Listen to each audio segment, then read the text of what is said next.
दोस्तों, जो जाता है उसे जाने दो, जो होता है उसे होने दो। तुम अपनी दशा को, यानी अपने धैर्य को, अपने विश्वास को मत जाने दो। केवट का नाव उमड़ते दरिया में बने रहता है तो अनेकों लोग उस पर सवार होने को आ जाते हैं। यदि तुम अपने स्वरूप में बने रहे तो केवट के नाव की तरह अनेकों खुशियां स्वयं तुम तक पहुंच जाएंगी। दोस्तों, वेदना का अर्थ क्या है? सामान्यतः वेदना का अर्थ है दर्द, पीड़ा, व्यथा। यह एक ऐसा मनोभाव है जो उग्र शारीरिक अथवा मानसिक पीड़ा के कारण उत्पन्न होता है। अगर इस कष्टदायक अवस्था से स्वयं गुजरना पड़े तो यह वेदना है, पर किसी दूसरे को पीड़ा में देखकर यह संवेदना में बदल जाता है। संवेदना सहानुभूति प्रकट करने का भाव या क्रिया है। गहनता से विचार करें तो यह शब्द अद्भुत हो जाता है। वेदना मूलतः संस्कृत भाषा का शब्द है, जिसका शब्द विद से है। विद का आशय है ज्ञान, बोध। विद और वान दो शब्दों का मेल है, विद्वान। इसलिए ज्ञानी लोग विद्वान कहलाते हैं। दोस्तों, वेदना के दो पंख होते हैं। इसका एक पंख अर्थात एक अर्थ पीड़ा है तो दूसरा बोध यानी ज्ञान है। पंछी जब अपने पंखों को फैलाता है तो उसके दोनों पंखों की दिशा एक दूसरे के विपरीत होता है। वेदना के पंख, पीड़ा और ज्ञान भी एक दूसरे के विपरीत होते हैं, परंतु इनके बीच अद्भुत रिश्ता है जिसे कोई बिरला ही समझ पाता है। जब कोई पीड़ा में होता है तो इस कष्टदायक स्थिति से बाहर आना चाहता है। शारीरिक पीड़ा तो उपचार से ठीक हो जाता है, पर मानसिक पीड़ा से उबरना कठिन होता है और इसे सहन करने की शक्ति ज्ञान से ही प्राप्त होता है। ज्ञान के अभाव में वेदना केवल पीड़ा है और यह असहनीय हो जाता है। जब जीवन में परिस्थितियां विषम हों, मनुष्य का मन नकारात्मक सोचने लगता है, तब ज्ञान की आवश्यकता होती है। जीवन में ज्ञान बहुत आवश्यक है। वेदना सबके जीवन में है, अर्थात पीड़ा और ज्ञान दोनों ही सबके जीवन में है। पर यह जो ज्ञान है मन के भीतरी तल में छुपा हुआ है और इस ज्ञान को छूने की इच्छा भी सबके जीवन में है, परंतु साधारण मन अगर मगर के चक्कर में पड़ा रहता है। वास्तव में द्वंद्व से ही समाधान की प्राप्ति होती है। जरा सोचिए, अगर सिद्धार्थ के मन में वेदना ना होती और इसको लेकर उनके मन में द्वंद्व ना होता तो क्या उनका बुद्ध स्वरूप प्रकट होता? पंछी को मुक्त आकाश में उड़ने के लिए अपने पंखों को फड़फड़ाना पड़ता है। ठीक उसी प्रकार परम सुख की स्थिति को पाने के लिए वेदना के पंखों को फड़फड़ाना पड़ता है।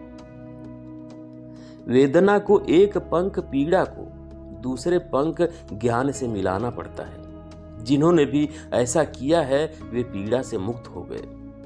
वास्तव में पीड़ा तो मन का ही भाव है। जिनका मन ज्ञान से भरा हो, आनंद से भरा हो, उन्हें शारीरिक पीड़ा का एहसास नहीं होता। दर्द से मुक्त होने का सरल मार्ग है ज्ञान के शरण में जाना, ज्ञानियों के शरण में जाना, ज्ञान का अध्ययन करना, जिनके अध्याय धैर्य, निष्ठा, आशा, विश्वास, श्रद्धा आदि के अथाह सागर है। समता समरसता ही योग है। योग का अर्थ है मिलना। योग हमें उन मन स्थिति से निजात दिलाता है जो हमें निराशा की ओर ले जाती है। दोस्तों, दर्द है तो दवा भी है। वेदना के पंखों का खेल बहुत अद्भुत है। वेदना अगर दर्द है तो वेदना में ही दवा भी है। उपचार शारीरिक पीड़ा का भी है और मानसिक तनाव का भी। उपचार के लिए कार्य करना होता है। दवा कहाँ है, कैसे मिलेगी, खोजना ही पड़ता है। इसके पंखों को फड़फड़ाना ही पड़ता है। और अगर उपचार के प्रक्रिया को पूरी निष्ठा के साथ निभाया जाए तो पीड़ा से उबरना सरल हो जाता है। धीरे धीरे सब संभव हो जाता है, परंतु थोड़ा या ज्यादा समय तक प्रतीक्षा करनी पड़ती है। संशय तब तक है जब तक हम वास्तविक तथ्यों को समझने की कोशिश नहीं करते, जब तक इसका अनुभव नहीं करते। मात्र शाब्दिक ज्ञान बिना अनुभव के अंधा है। श्रद्धा, धैर्य, विश्वास, उम्मीद ये सिर्फ शब्द नहीं, ताकत होती है। और जिसने इसे संभाल कर रखा उनके जीवन में भी पीड़ा, दुख, दर्द का समावेश होता है, पर उन्हें इसका एहसास नहीं होता। हमारे भीतर जो ऊर्जा है वह प्राकृतिक है। यही मनुष्य का वास्तविक दशा है, यही संपदा है। अगर दशा को नहीं खोया तो दिशा तो मिलना ही है। यही परमात्मा का नियम है। जो जाता है जाने दो, जो होता है होने दो। तुम अपनी दशा को यानी अपने धैर्य को मत जाने दो। दोस्तों, अब यहाँ धैर्य को विस्तार से समझना होगा, क्योंकि जीवन में सफल होने के लिए धैर्य का होना बहुत आवश्यक है। धैर्य की शक्ति बहुत बड़ी होती है। धैर्य धारण करने से फल सार्थक प्राप्त होता है। धैर्य का अर्थ होता है शांति के साथ कदम उठाना। आज दुनिया में धैर्यवान होना कोई सरल कार्य नहीं है। धैर्यवान होना सबसे कठिन कार्य है। इसे विकसित होना पड़ेगा। धैर्यवान बनने के लिए अभ्यास होना चाहिए। लेकिन जो लोग धैर्यवान होते हैं उन्हें कई मार्गों से इसका फल अवश्य प्राप्त होता है। प्रत्येक व्यक्ति की दिनचर्या के कुछ लक्ष्य होते हैं जो उस व्यक्ति के प्रयास का कारण बनते हैं। केवल इस अंतर के लिए उद्देश्यों का महत्व एक जैसा नहीं हो सकता। अपने लक्ष्य को प्राप्त करना कोई सरल कार्य नहीं है। अपने लक्ष्य को प्राप्त करने के लिए लंबे मार्ग में समस्याओं के कारण वहां तक पहुंचना मुश्किल कार्य होता है, जबकि इसकी संभावनाएं होती हैं। यदि व्यक्ति के पास अनुभव नहीं है तो हो सकता है कि वह पहले ही मुश्किलों का सामना करने से डर जाए। डर से डरे नहीं, उसे दूर भगाएं और अपने लक्ष्य को प्राप्त करने से पहले ही रुक जाएं। और यदि उसके पास अनुभव है तो वह अपने कार्य में आने वाली मुश्किलों का सामना कर सकता है और उसको यह भी पता है कि किन किन चीजों से मुश्किलें आती हैं। अनुभव होने की स्थिति में वह अपने लक्ष्य को प्राप्त करने में सफल होता है। धैर्य रखने का अर्थ है शांति के साथ कदम उठाना और परिणाम की प्रतीक्षा करना। परिणाम तक पहुंचने की इच्छा तुरंत होती है जिसमें प्रतीक्षा न करनी पड़े, जबकि धैर्यवान व्यक्ति प्रतीक्षा करता है। धैर्य एक प्रकार का प्रतिरोध है जो मन पर काबू होने से प्राप्त होता है।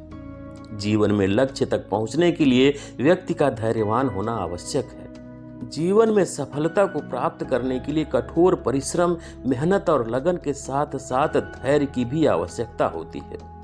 धैर्य मात्र प्रतीक्षा करने की क्षमता नहीं है, बल्कि प्रतीक्षा करते समय एक अच्छा दृष्टिकोण अपनाए रखने की क्षमता भी है।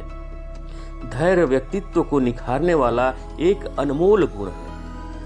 इसे प्राप्त करने के लिए कुछ खर्च नहीं करना पड़ता, सिर्फ मन को साधना पड़ता है। धैर्यशील बनने के लिए आपको अपनी भावनाओं पर नियंत्रण करने का अभ्यास होना चाहिए। धैर्य वह शक्तिशाली गुण है जिससे कोई भी व्यक्ति निराशा, तनाव, हताशा, असफलता, कुंठा, क्रोध आदि से बचकर आत्मविश्लेषण व प्रगतिशीलता के दम पर सफल और खुशहाल जीवन का मार्ग प्रशस्त कर सकता है। इसलिए सफलता को प्राप्त करने के लिए आकांक्षी व्यक्ति को धैर्य बनाए रखने की प्रवृत्ति का विकास करना चाहिए। धैर्य सफलता की कुंजी है। धैर्य की शक्ति से हम जीवन में आए अवसर का लाभ उठा सकते हैं। अंडे को सेने से चूजा निकलता है, न कि अंडे को तोड़ने से। धैर्य और परिश्रम से हम वह सब कुछ प्राप्त कर सकते हैं जो शक्ति और उतावलापन की स्थिति में कभी प्राप्त नहीं कर सकते। धैर्य धारण करने से हारी हुई बाजी भी जीती जा सकती है। विश्व में जितने भी महान आविष्कार हुए वह वर्षों से धैर्य का ही नतीजा है। जिस भी व्यक्ति में जितनी प्रतीक्षा करने की क्षमता है उसकी कामनाओं की पूर्ति की संभावना भी उतनी ही प्रबल है। यदि लगातार सफलता प्राप्त हो रही है तब भी धैर्य बनाए रखना चाहिए। कभी कभी सफलता थोड़ी देर से मिलती है। पौधे की अपेक्षा पेड़ देर से तैयार होता है। जिस तरह एक विशाल पेड़ को तैयार होने में अधिक समय लगता है, ठीक उसी तरह हमारे लक्ष्य को भी पूरा होने में अधिक समय लगता है। जीवन में धैर्य का परिचय न देने वाले लोगों को अंत में पछतावे के अलावा और कुछ नहीं मिलता। दोस्तों, धैर्य की शक्ति बढ़ाने के उपाय क्या हैं, इसे जान लेते हैं। नंबर 1, हमें पहले से यह सोचना चाहिए कि विपत्ति कितनी भी बड़ी क्यों ना आ जाए, लेकिन हमें घबराना नहीं चाहिए। विपत्ति कितनी भी बड़ी क्यों ना हो, वह अस्थायी नहीं है। इस संसार में कुछ भी अस्थायी नहीं है। जो आज है कल नहीं रहेगा। रात अंधेरी है, कितनी भी बड़ी रात क्यों ना हो जाए, सुबह अवश्य होगी, उजाला अवश्य होगा। हमेशा मन में विश्वास रखें, धैर्य बनाए रखें। सब पार हो जाएगा, सब ठीक हो जाएगा। जैसे किसी को कहीं 2 घंटे के लिए सफर करना है और गाड़ी में रिजर्वेशन नहीं है, तब भी वह चला जाएगा, क्योंकि वह जानता है कि 1-2 घंटे का सफर है, थोड़ी देर बाद पहुंच जाएंगे, फिर आराम से रहेंगे। लेकिन यदि लंबी यात्रा हो, 1-2 दिन का सफर हो और रिजर्वेशन नहीं हो और कोई कहे कि चलो, तब जाने में मन में भय लगेगा। कितना लंबा सफर है, कब तक खड़े खड़े जाएंगे, भय लगेगा। इसी तरह जीवन भी एक लंबा सफर है। इस जीवन के लंबे सफर में तमाम तरह की विपरीत परिस्थितियां आती हैं और चली जाती हैं। वह अस्थायी नहीं रहती। हमें यह सोचकर धैर्य बनाए रखना चाहिए कि अब यदि मुश्किल है तो यह मुश्किलें दूर हो जाएंगी। यह अपने दिमाग में बिठा लेना है। नंबर 2, जीवन में जब भी कोई विपत्ति आए, धैर्य रखने के लिए पॉजिटिव सोचो। जब विपत्ति आए तब यह सोचो कि विपत्ति नहीं आई है, यह मुझे एक सीख देने आई है। नुकसान में भी नसीहत बनी है, हमें यह मजबूती देगी। लोहे को आग में तपाने के बाद जब उस पर घन का प्रहार होता है, तभी उसको एक आकार मिलता है और उस लोहे की उपयोगिता बढ़ जाती है, उसकी कीमत बढ़ जाती है। देखने में लगता है कि यह घन का प्रहार है, लेकिन वह प्रहार ही उसको एक आकार देता है और उसी में उस लोहे की उपयोगिता है।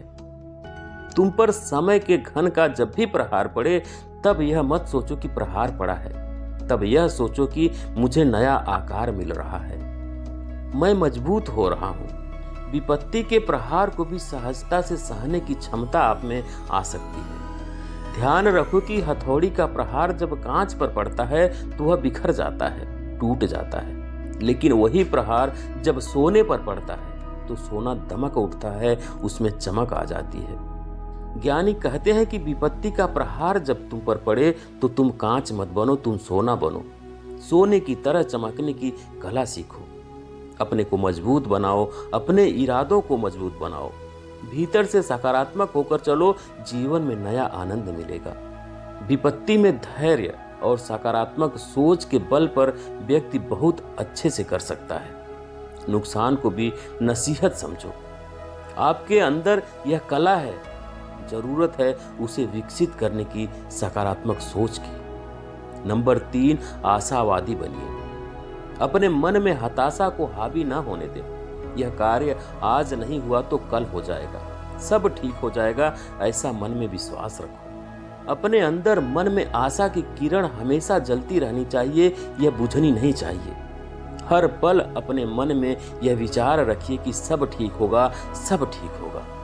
यदि ऐसा मनोभाव आप अपने मन में जगाए रखें तो आपका मन कभी टूट ही नहीं सकता। क्या हो गया, क्या हो गया, ऐसा रोना रोने से क्या फायदा।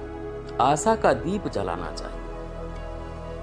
यदि मन में यह आशा का भाव बना रहेगा तो हताशा जीवन में नहीं आएगी, जीवन कहीं से कहीं बढ़ जाएगी। नंबर 4, जीवन स्मरण, सुख दुख संयोग वियोग जो भी कुछ है विधि के आश्रित है। इनको अनुकूल हो तब भी स्वीकार करना है, प्रतिकूल हो तब भी स्वीकार करना है। कर्म के मार्ग को यदि व्याकुल होकर भोगूंगा तब भी भोगना है। जब दोनों परिस्थितियों में भोगना ही है तो क्यों ना धैर्य रखें। यदि पेड़ में हम दिन में कई बार पानी डालेंगे तो क्या जल्दी फल आएंगे? जब उसका समय आएगा तभी फल आएंगे। धैर्य रखने का यह मतलब नहीं है कि आप बिल्कुल कार्य ना करें। निरंतर कोशिश करते रहें, लगातार प्रयत्नशील रहें। यह सोचें कि मेरे हाथ में केवल कर्म है, परिणाम नहीं। जब समय आएगा तब परिणाम भी मिलेगा और अब मैं और भी मेहनत से कार्य करूंगा। मन की आशा को जगाए रखिए। जब तक सांस है तब तक आस है, यही आपके मन को धैर्य देगा और यही धैर्य आपकी बड़ी ताकत बनेगी। जीवन में सुखी रहना है तो इन बातों को ध्यान में रखें। केवट का नाव उमड़ते दरिया में बने रहता है तो अनेकों लोग उस पर सवार होने को आ जाते हैं। यदि तुम अपने स्वरूप में बने रहे तो केवट की नाव की तरह अनेकों खुशियां स्वयं तुम तक चल कर आएंगी। दोस्तों, ये थी आज की कहानी। आपको कैसी लगी कमेंट करके जरूर बताएं। वीडियो को लाइक करें, शेयर करें और चैनल पर अभी तक नए हैं, चैनल को सब्सक्राइब नहीं किए हैं तो प्लीज़ चैनल को सब्सक्राइब करें। बेल आइकन भी प्रेस कर लें ताकि आने वाली सभी वीडियो का नोटिफिकेशन सबसे पहले आपको मिले। वीडियो देखने के लिए बहुत बहुत धन्यवाद।